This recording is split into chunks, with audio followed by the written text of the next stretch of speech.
Hey guys, the Explorer 4 here. Welcome back to some more reviews, and welcome to my review that I've been meaning to do for a while.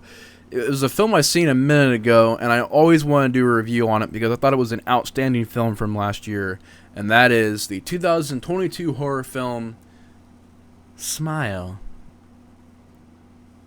No, I'm just playing. This is a horror film from last year. Gets 6.5 on IMDb, directed by Parker Finn, who did a couple shorts before this, but this is his first feature-length film.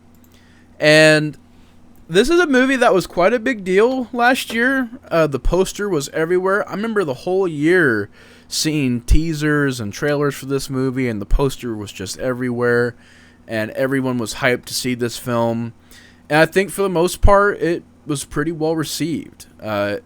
Budget of $17 million, made over $200 million worldwide, so it was a huge hit.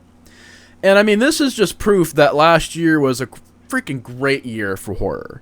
I mean, there were so many good films that came out last year, whether it was The Black Phone, Barbarian, Megan, which was just on this down here, this little recommendations list down here. 3 movies from last year that are great, unless Megan came out this year. But I heard good things about Nope. We had X and Pearl from... last year was a phenomenal year for horror films. And the story of Smile, you basically got Susie Bacon, who is the daughter of Kevin Bacon. She is the lead of the film. She plays a psychiatrist, and this woman comes in and talks about how she is seeing this person smiling at her. And she's really messed up. She's just traumatized, and she's talking about how her friend committed suicide right in front of her, and she pretty much is just losing her mind. She is seeing something in the room that the Susie Bacon character can't see, Rose, and before she knows it, this girl commits suicide right in front of her after, having a creepy smile on her face.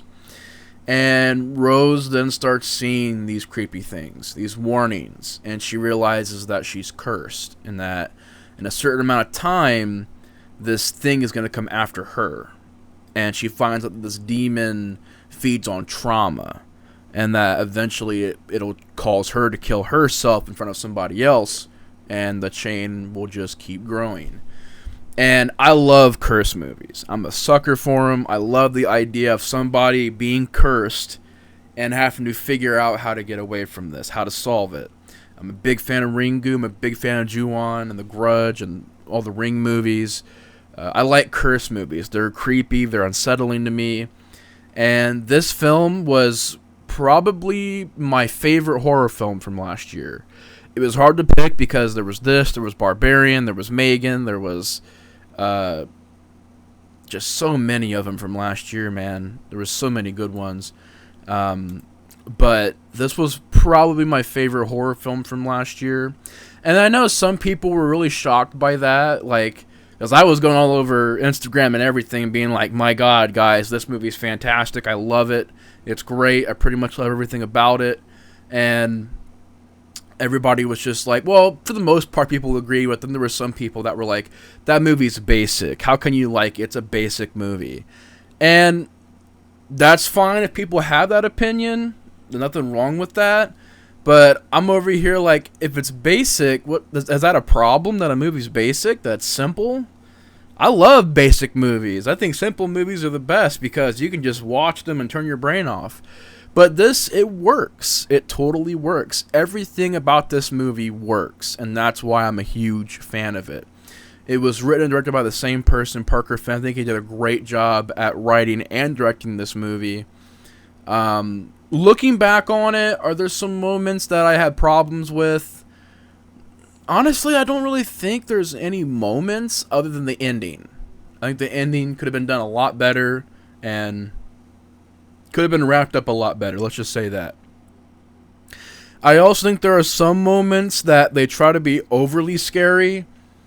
Particularly the moment that I can think of is when she's walking past these rooms. The lead character, Rose. She's walking past room after room. And this guy's in there smiling. And he says, "You're going to die. You're going to die." That was like over the top for I don't even know why they did that. It wasn't scary. It was a little bit like, okay, what is this? But other than that, I like all the moments in the movie. I love the idea of the movie. The idea that this demon feeds on trauma and we don't know what it looks like. It takes the form of people and smiles real demonically. It plays with Rose. It psychologically messes with her. But it doesn't show itself until the end. And when you finally see the demon, it's horrifying. And this movie has just a lot of insanely suspenseful and creepy moments. There is a scene where Rose is going to give this gift to her friend's son, I think, for his birthday. And there's a dead cat inside of the box. And that scene is just so out of nowhere and surprising and shocking. It is an absolutely crazy scene. And I think a lot of the other scenes of just her seeing people smiling and wondering if this person she's talking to is real or not. And Rose begins to lose it a little bit. She begins to wonder if this is just some mental health issues, what's going on with her. You go a little bit into her past trauma. And trauma is a big thing in this movie. I think that's a great thing to explore with the genre of horror. See what I did there? But I think that's a great thing to have a part of the plot, because trauma is horrifying. And so when you have this demon that feeds on that grows from that, and the metaphor of trauma, I think it really blends well with the genre. I think it really does a great job at handling that in this film. And I think it's got another good thing to it is the cast. Don't know why I said it like that, but I think another good thing it has is the cast. I think, Susie Bacon, her husband. You got Kyle Gallner in this movie as Joel, who was from Nightmare on Elm Street, the remake. He was in the Scream 5 movie. He's been in a lot of movies. He's a good actor. He did a good job in this film. Her friends. You got Cal Penn in this movie playing a more serious role as Dr. Desai. You got him in here. I don't know. It was random. It was like, okay.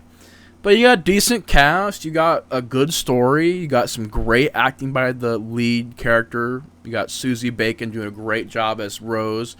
I thought she was a wonderful lead. You felt sorry for her. Just everything that she was going through. It was just utter hell. And just, you felt so bad for her. And the movie is just dark. It's got this vibe to it. It's real creepy. And I think what helps it is not only do you have some great lighting and cinematography and direction, and everybody is selling this movie as far as their acting goes. You believe these characters. But also the music. And I think horror films today need to take notes from films like this, films like Maniac from 2012, films like It Follows, films like Sinister, where the score is such a big part of the film that it really helps. I love the music in this movie. I love it so much. I have it saved in my Spotify to where I'll listen to it on occasions. Very ambiance, creepy, droney, 80s synth type of stuff. Real dark, almost like John Carpenter, but even darker than that. It just goes real dark with it. And I love the music. And I love the opening scene. The opening scene is iconic. It's creepy. It's unsettling. It's disturbing. How this chick just appears and just carves a big smile, or sort of like a smile in a way. It starts out as that, but slitting her throat right in front of this chick, in front of the Rose character. And then the title sequence comes flying in. Boom, boom. Just epic opening to the film. But yeah, I think it is the best horror film from last year. Is it simple? Is it basic? You could say so. I mean, it's a cursed film. It's her. She's cursed, going through all this stuff, and she has to figure out how she's going to survive. It is a simple story, but what's wrong with that? What's wrong with a basic horror film? I love basic horror films. Hell, we all love Friday the 13th, right? That is real basic. So I don't understand the whole, well, it's just basic. So what? Not everything has to be complicated and sophisticated, but yeah, it's one of the examples I give of just a film that it's a horror film that hits all the right notes. It does a lot of things right, and yeah, I think it is a true example of, once again, an original idea that I really enjoyed. The whole cursed idea of this character figuring out what she's going to do. Nobody's helping her. She's by herself trying to figure this out. And I think that's a great idea for the film. Overall, I give it a 5 out of 5. Yes, a 5 out of 5. I know a lot of people are like, what? Are you crazy? Smile, 5 out of 5? Yes, I think Smile was just everything about it I loved. I was engaged in the film the whole time. It wasn't boring. It wasn't slow. It was always interesting. And I think it was a damn good horror film from last year. But anyways, that is going to do it for the review today, guys. If you guys have seen Smile, comment down below. Let me know your guys' thoughts on this from the comments down below. I want to hear your guys' thoughts on it. Did you like it? Did you hate it? Let me know.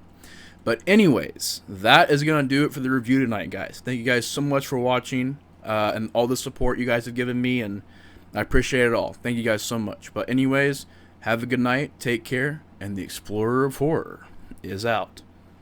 See you later, guys.